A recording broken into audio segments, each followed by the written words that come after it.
Hello అండి, welcome to Telugu officers channel. ఇవాళ మనం నవంబర్ 10వ తేదీకి సంబంధించిన కరెంట్ అఫైర్స్ గురించి చూద్దాం. ఇవాల్టి మన ఫస్ట్ ఆర్టికల్ వచ్చేసి ప్రజాప్రతినిధుల యొక్క కేసులకు సంబంధించి, అంటే ఎంపీలు కానివ్వండి, ఎమ్మెల్యేలు కానివ్వండి, ఈ పొలిటికల్ రిప్రజెంటేటివ్స్ ఎవరైతే ఉంటారో వాళ్ళ కేసుల మీద ప్రత్యేక ధర్మాసనాలు అంటే ప్రత్యేక బెంచెస్ని ఏర్పాటు చేసి త్వరగా విచారణ జరిగేలాగా హైకోర్టు సీజేఐలు నిరంతరంగా పర్యవేక్షిస్తూ ఉండాలి అన్నట్టుగా సుప్రీంకోర్టు తీర్పునివ్వటం జరిగింది. దీనికి సంబంధించి మొత్తం 12 మార్గదర్శకాలని కూడా జారీ చేసింది. ఆ నేపథ్యంలో ఏం గుర్తుపెట్టుకోవాలి చూడండి, సుప్రీంకోర్టు అన్నటువంటిది హైకోర్టుకి ఇప్పుడు స్పెషల్ బెంచెస్ని ఏర్పాటు చేసే పర్మిషన్ ఇచ్చింది. వాటి ద్వారా ఈ ఎంపీస్, ఎమ్మెల్యేస్కి సంబంధించిన క్రిమినల్ కేసెస్ని హైకోర్ట్స్ మానిటర్ చేయాల్సి ఉంటుంది. అయితే దీనికి సంబంధించి మనం గుర్తుపెట్టుకోవాలి ఆర్టికల్ 227 అన్నటువంటిది. ఆర్టికల్ 227 ఏం చెప్తుంది? ఈ హైకోర్టు ఏదైతే ఉంటుందో దాని పరిధిలో, అంటే దాని టెరిటరీలో ఉన్నటువంటి అన్ని రకాల కోర్టులు, ట్రిబ్యునల్స్, వీటన్నింటికి సంబంధించినటువంటి సూపరింటెండెంట్స్ చేసేటటువంటి పవర్ అన్నటువంటిది హైకోర్ట్స్కి ఉంటుంది. సో ఆర్టికల్ 227 అన్నటువంటిది గుర్తుపెట్టుకోవాలి.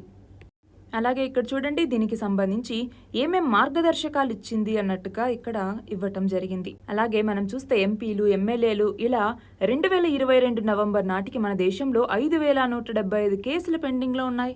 అందులో దాదాపు 40% పైగా 2,116 కేసులు 5 ఏళ్లకు పైగా పెండింగ్లో ఉన్నాయి. అంటే అతి తీవ్రమైనటువంటి నేరాలున్నా కూడా అలాంటి వాళ్ళు ఇంకా బయట తిరుగుతున్నారు. 5 ఏళ్ల నుంచి ట్రయల్స్ అనేవి జరుగుతూ ఉన్నాయి. ఇది గమనించాలి మనం.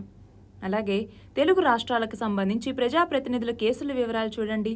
ఏపీలోకి వచ్చేసరికి 2018 నాటికి 109, 2021 డిసెంబర్ నాటికి 146, 2022 డిసెంబర్కి వచ్చేసరికి 92, 5 ఏళ్లకు పైబడి పెండింగ్లో ఉన్న కేసులు 50. తెలంగాణకు వచ్చేసరికి 5 ఏళ్ల పైబడి పెండింగ్లో ఉన్నవి కేవలం 4 మాత్రమే ఉన్నాయి. దేశవ్యాప్తంగా 2,116 కేసులు ఉన్నాయి. మన నెక్స్ట్ ఆర్టికల్ చూడండి. ఇవాళ world science day for piece and development, లేదా దీనినే మనము శాంతి అభివృద్ధి కోసం ప్రపంచ సైన్స్ దినోత్సవం అని పిలుస్తూ ఉంటాము. మనం చూస్తే 1999వ సంవత్సరంలో మొదటగా హంగేరీ దేశంలో ఈ ప్రపంచ సైన్స్ మహాసభ అనేది జరిగింది. దాని తర్వాత 2002వ సంవత్సరం నుంచి కూడా యునెస్కో అన్నటువంటిది గుర్తుపెట్టుకోవాలి. ఏ సంస్థ ఈ world science day for piece and development అన్నటువంటి దాన్ని నిర్వహిస్తుంది అంటే యునెస్కో అన్నటువంటిది. యునెస్కో ఆధ్వర్యంలోనే ఈ ప్రపంచ సైన్స్ దినోత్సవం అన్నటువంటిది నిర్వహిస్తారు. అయితే ఇక్కడ మనకేంటి అంటే పరిశోధన అనేటటువంటిది మరింతగా జరగాలి. అలాగే శాస్త్రీయ పరిశోధనలు చేపట్టడానికి కావాల్సినటువంటి ఆ పట్టుదల, ప్రతిభ, కుతూహలం ఇలాంటివన్నీ ఉండాలి. కానీ అలాంటి లక్షణాలకు ఉన్న వాళ్ళకి సరైన అండదండలు అనేవి అందించాలి, మార్గదర్శకం అనేటటువంటిది ఉండాలి అన్నట్టుగా ఈ ఆర్టికల్. మరి ప్రతి సంవత్సరం దీనికంటూ ఒక థీమ్ ఉంటుంది కదా, అలా ఈ సంవత్సరం థీమ్ లేదా ఇతివృత్తం అని పిలుస్తాం. ఈ సంవత్సరం థీమ్ ఏంటి అంటే building trust. Building trust in science. Building trust in science అంటే సైన్స్ మీద ట్రస్ట్ అనేటటువంటిది పెంచుకోవాలి, నమ్మకం అనేది పెంచుకోవాలి అన్నటువంటిది ఈ సంవత్సరం యొక్క థీమ్. తెలుసు కదా, నవంబర్ 10వ తేదీ world science day for piece and development. Next article చూడండి. దీపావళికి సంబంధించి 2018లో సుప్రీంకోర్టు ఒక ఉత్తర్వును జారీ చేసింది. ఏమని? ఒక ఢిల్లీ నేషనల్ టెరిటరీ ప్రాంతం మాత్రమే కాకుండా మొత్తం మన భారతదేశం అంతటా కూడా ఈ రసాయనాల్లో బేరియం అనేది కలుపుతూ ఉంటారు కదా, అలాంటి బాణసంచాన్ని పేల్చటం అన్నటువంటిది నిషేధించటం జరిగింది. అయితే ఈ ఉత్తర్వుని రాజస్థాన్ పాటించేలాగా చూడాలి అన్నట్టుగా ఒక పిటిషన్ని దాఖలు చేశారు. మరి ఈ నేపథ్యంలో మనం చూస్తే దీపావళికి సంబంధించి రాత్రి 8 గంటల నుంచి 10 గంటల వరకే బాణసంచా కాల్చటానికి వ్యవధి అనేది ఇచ్చింది సుప్రీంకోర్టు. దాన్ని ఇంకో గంట పొడిగించాలి అనేసి అభ్యర్థిస్తే దాన్ని సుప్రీంకోర్టు అనేది తోసిపుచ్చింది. అలాగే ఈ బాణసంచా యొక్క దుష్ప్రభావాలు ఏవైతే ఉంటాయో వీటి మీద ప్రజల్లో చైతన్యం తీసుకురావాలి అన్నట్టుగా కూడా సుప్రీంకోర్టు సూచించింది.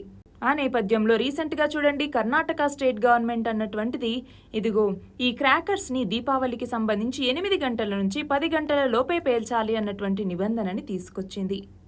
మన నెక్స్ట్ ఆర్టికల్ చూడండి. సిబిఐకి సంబంధించి సెంట్రల్ బ్యూరో ఆఫ్ ఇన్వెస్టిగేషన్ అంటాము. ప్రైమ్ మినిస్టర్స్ ఆఫీస్ కింద ఉండే department of personal and training కింద ఈ సిబిఐ అన్నటువంటిది పనిచేస్తుంది. ఇది సెంట్రల్ విజిలెన్స్ కమిషన్కి, అలాగే లోక్పాల్ అన్నటువంటి దానికి కూడా అసిస్టెంట్స్ని ఇస్తుంది. అయితే దీనికి సంబంధించి ఇప్పుడేమైంది, సిబిఐ వివిధ రకాల కేసుల్ని విచారించేటప్పుడు వివిధ రాష్ట్రాల్లో విచారించాల్సి వస్తుంది. మరి ఆ రాష్ట్రాల్లోకి వెళ్ళి అక్కడ ఇన్వెస్టిగేషన్ చేయాలంటే ఆ రాష్ట్రాల పర్మిషన్ అనేటటువంటి తప్పనిసరి. వాటిని కన్సెంట్ అని పిలుస్తాం. ఆ కన్సెంట్లో కూడా మనకి 2 రకాలు ఉంటాయి. ఈ కన్సెంట్లో 2 రకాలు ఉంటాయి. అవి ఏంటి అంటే, ఒకటి జనరల్ కన్సెంట్ అనేసి, 2 స్పెసిఫిక్ కన్సెంట్ అనేసి. సో దీనికి సంబంధించి జనరల్ కన్సెంట్ని చాలా రకాల రాష్ట్రాలు వెనక్కి తీసుకున్నాయి. అందులో వెస్ట్ బెంగాల్ కూడా ఒకటి. అయితే ఇప్పుడు వెస్ట్ బెంగాల్ ప్రభుత్వం సుప్రీంకోర్టుకి వెళ్ళింది. ఏమని, ఇదిగో జనరల్ కన్సెంట్ని మేము ఆల్రెడీ వెనక్కి తీసుకున్నాం. ఇక్కడ ఇంకోటి తెలియాలి, జనరల్ కన్సెంట్ అంటే ఏంటి, స్పెసిఫిక్ కన్సెంట్ అంటే ఏంటి అనేసి. జనరల్ కన్సెంట్ అంటే, ఫర్ ఎగ్జాంపుల్ సిబిఐ అన్నటువంటిది ఒక రాష్ట్రానికి సంబంధించి అక్కడ సెంట్రల్ గవర్నమెంట్ ఎంప్లాయీస్ ఎవరైనా అవినీతి చేశారు, దానికి సంబంధించి కేసును విచారించాలి.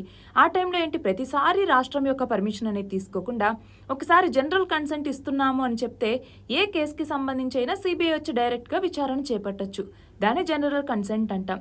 అలా కాకుండా స్పెసిఫిక్ కన్సెంట్ అంటే ఏంటి, ఫర్ ఎగ్జాంపుల్ ఒక కేసుకి సంబంధించి సిబిఐ దర్యాప్తు చేయాలంటే తప్పనిసరిగా ప్రతి కేసుకి సంబంధించి ఆ రాష్ట్రం యొక్క పర్మిషన్ అనేది తీసుకోవాలి.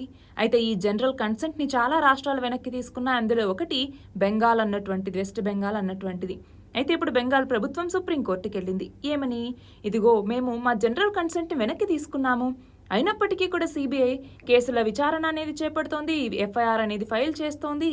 మరి ఈ సిబిఐ అన్నటువంటిది సెంట్రల్ గవర్నమెంట్ కింద ఉన్నటువంటి బాడీ కాబట్టి కేంద్ర ప్రభుత్వం మీద దావా వేయటం జరిగింది బెంగాల్ ప్రభుత్వం. అయితే కేంద్ర ప్రభుత్వం ఏం చెప్పింది, ఇది ఒక ఇండిపెండెంట్ బాడీ సిబిఐ అన్నటువంటిది, మేము చెప్పినట్టు పనిచేసే బాడీ కాదు, దీనికి ఒక స్వతంత్రత అనేటటువంటిది ఉంది, కేంద్రానికి ఈ సిబిఐ మీద నియంత్రణ అనేటటువంటిది ఉండదు అన్నట్టుగా చెప్పటం జరిగింది. దీనికి సంబంధించి ఒక ఫుల్ వీడియో అన్నటువంటిది మన లా ఎక్సలెన్స్ ఛానల్లో చేయటం జరిగిందండి. ఒకసారి మీరు దాన్ని చూడొచ్చు. మన నెక్స్ట్ ఆర్టికల్ చూడండి. పార్లమెంటరీ ఎథిక్స్ కమిటీ అన్నటువంటిది తృణమూల్ కాంగ్రెస్కి సంబంధించినటువంటి ఎంపీ అయిన మహువా మొయిత్రా, ఈమెకి సంబంధించి లోక్సభలో ప్రశ్నలు అడిగేందుకు డబ్బు తీసుకుంది అన్నటువంటి ఆరోపణలు వచ్చాయి. దాని మీద విచారించిన తర్వాత ఎథిక్స్ కమిటీ ఏమని సిఫార్సు చేసింది, ఈ మహువా మొయిత్రాని బహిష్కరించండి అన్నట్టుగా సిఫార్సు చేయటం జరిగింది. దానికి సంబంధించిన నిర్ణయం ఇప్పుడు లోక్సభ స్పీకర్ తీసుకుంటారు. మన నెక్స్ట్ ఆర్టికల్ చూడండి. రాయలసీమ థర్మల్ పవర్ ప్లాంట్ లేదా ఆర్టీపీపీ అని పిలుస్తూ ఉంటాం. రాయలసీమ థర్మల్ పవర్ ప్లాంట్ ఈ పేరుని ఇప్పుడు doctor MVR Rayalaseema thermal power plant అనేసి మార్చబోతూ ఉన్నారు. Doctor MVR Rayalaseema thermal power plant అనేసి. ఎందుకని ఈ పేరుని మార్చారు అంటే, రాయలసీమ ప్రాంత అభివృద్ధి కృషి చేసినటువంటి దివంగత నేత అయిన డాక్టర్ ఎంవి రమణారెడ్డి, ఈయన సేవలకు గుర్తింపుగా ఈ పేరుని మార్చటం జరిగింది. అయితే ఇక్కడ మనం గుర్తుపెట్టుకోవాలి, ఈయన 1985వ సంవత్సరంలో రాయలసీమ కన్నీటి గాథ అనేటటువంటి ఒక పుస్తకాన్ని విడుదల చేయటం జరిగింది. ఈ పుస్తకం ద్వారా రాయలసీమ సమస్యలేంటి, గణాంకాలేంటి, అలాగే దానికి సంబంధించిన ఆధారాలతో సహా రాష్ట్ర ప్రజల దృష్టికి తీసుకురావటం జరిగింది.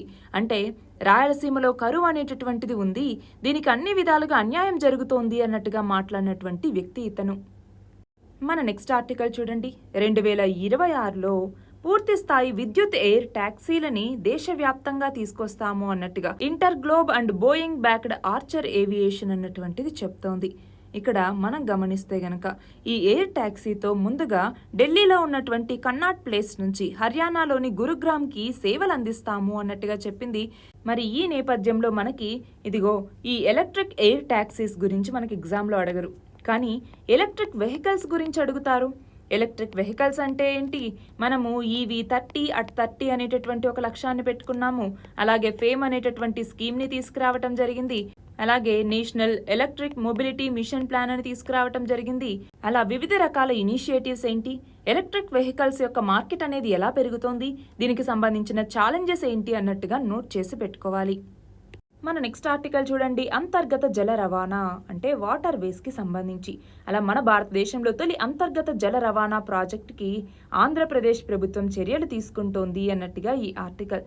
ఇందులో భాగంగా కృష్ణానది మీద ముక్త్యాల నుంచి మాదిపాడు మధ్య రోరో సర్వీస్ని తీసుకురాబోతోంది. రోరో అంటే రోల్ ఇన్ రోర్ ఆర్ లేదా ఫెరీ సరుకు రవాణా చేసేటటువంటి ఓడల్ని మనం రోరో అనేసి పిలుస్తూ ఉంటాం. ఈ సర్వీస్ని తీసుకురాబోతోంది. అలాగే ఇన్లాండ్ వాటర్ వేస్ అథారిటీ ఏర్పాటు చేసిన తర్వాత తొలి ప్రాజెక్ట్ ఇదే అనేసి మనం చెప్పొచ్చు. అయితే ఇక్కడ మనం చూస్తే ఈ జాతీయ జల రవాణా మార్గానికి సంబంధించి ఈ NW4 ఏదైతే ఉంటుందో కృష్ణా నదికి సంబంధించింది కదా, గుర్తుపెట్టుకోవాలండి. నేషనల్ వాటర్ వే 4 అనేసి, నేషనల్ వాటర్ వే 1 అనేసి, నేషనల్ వాటర్ వే 2 అనేసి, సో ఇవి ఎక్కడెక్కడి నుంచి ఎక్కడెక్కడికి కనెక్ట్ చేస్తూ ఉన్నాయన్నట్టుగా గుర్తుపెట్టుకోవాలి. సో అందులో భాగంగా ఇప్పుడు నేషనల్ వాటర్ వే 4 లేదా జాతీయ జల రవాణా మార్గం 4లో భాగంగా ముక్త్యాల నుంచి మాదిపాడు మధ్య ఈ రోరో సర్వీస్ను తీసుకురావాలన్నట్టుగా ప్రభుత్వం నిర్ణయించింది. అంతేకాదు దీనివల్ల ఆంధ్రప్రదేశ్ రాష్ట్ర ఆర్థిక వ్యవస్థకి ప్రతి సంవత్సరం 497 కోట్ల ఆదాయం సమకూరుతుంది అనేసి అంచనా. మన నెక్స్ట్ ఆర్టికల్ చూడండి. తెలంగాణ వేలి ముద్రల విభాగం ఫింగర్ ప్రింట్ బ్యూరో అన్నటువంటిది ఢిల్లీలోని జాతీయ నేర గణాంక సంస్థ NCRB యొక్క smart use of finger print science in crime investigation అనే అంశం మీద నిర్వహించినటువంటి 24వ జాతీయ సదస్సులో 2వ అత్యుత్తమ కేసు పురస్కారం అన్నటువంటిది గెలుచుకుంది. గుర్తుపెట్టుకోవాలి, ఎవరు ఇస్తారు ఈ పురస్కారాన్ని అంటే NCRB జాతీయ నేర గణాంక సంస్థ అన్నటువంటిది ఈ పురస్కారాన్ని ఇస్తుంది. అయితే ఏ పురస్కారం వచ్చింది? 2వ అత్యుత్తమ కేసు పురస్కారం అనేటటువంటిది వచ్చింది. ఎవరికి? తెలంగాణ ఫింగర్ ప్రింట్ బ్యూరో లేదా తెలంగాణ వేలిముద్రల విభాగానికి. నెక్స్ట్ చూడండి, మూడీస్ అన్నటువంటిది 2023కి సంబంధించి అంచనాల్ని కొనసాగించింది. అంటే 2023 ఏడాదికి సంబంధించి భారత ఆర్థిక వృద్ధి అంచనాని 6.7%గానే కొనసాగిస్తూ ఉన్నాము అన్నట్టుగా చెప్పింది.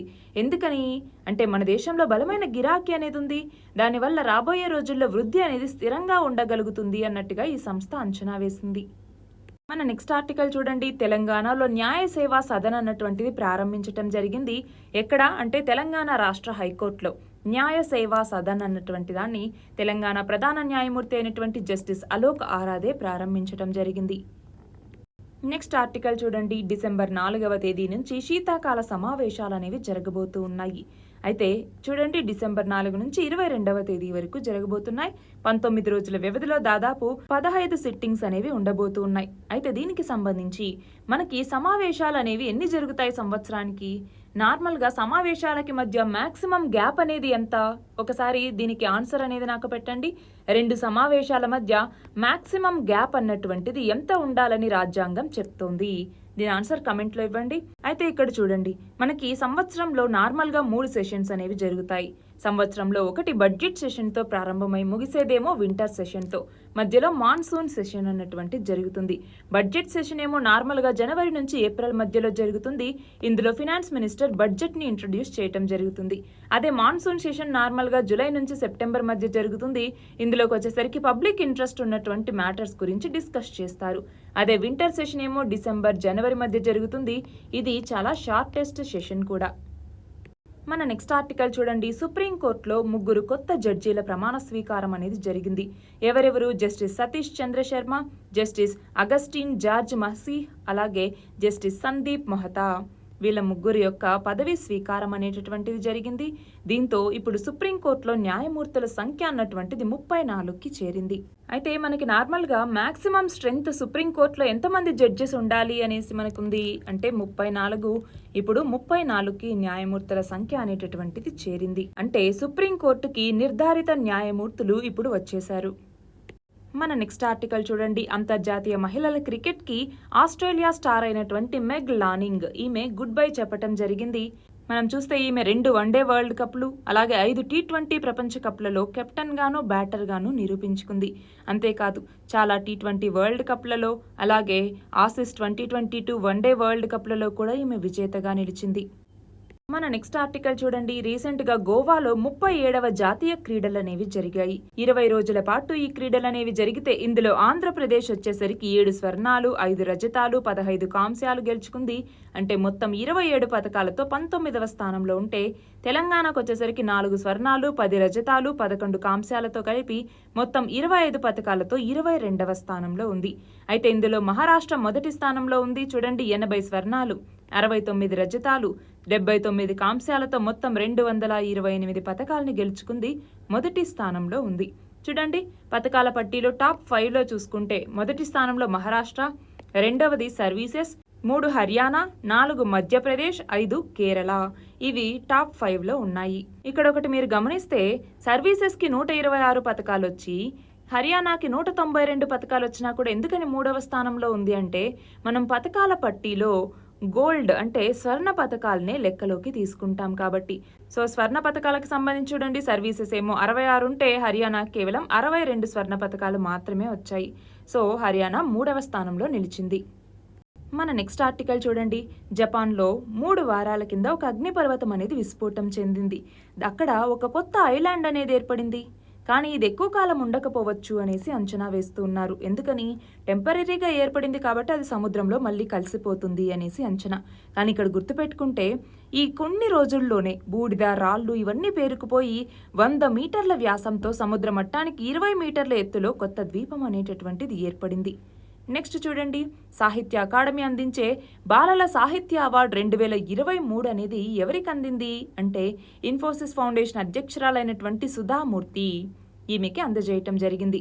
చివరిగా చూడండి, న్యూయార్క్ వైద్యులు కన్నుని పూర్తిగా అంటే సమూలంగా మార్చేయటం జరిగింది. ప్రపంచంలో ఇదే మొదటిసారి. సో ఇక్కడ గుర్తుపెట్టుకోవాలి, అంధత్వాన్ని, దృష్టి లోపాలని సరిచేయటానికి కార్నియా మార్పిడి లాంటివి చేస్తూ ఉంటారు అవునా. కానీ ఒక కన్నునే మొత్తం సమూలంగా మార్చినటువంటి ప్రయోగం అనేది ప్రపంచంలోనే ఇదే తొలిసారి. దీనికోసం 21 గంటలు శస్త్రచికిత్సని చేయటం జరిగింది.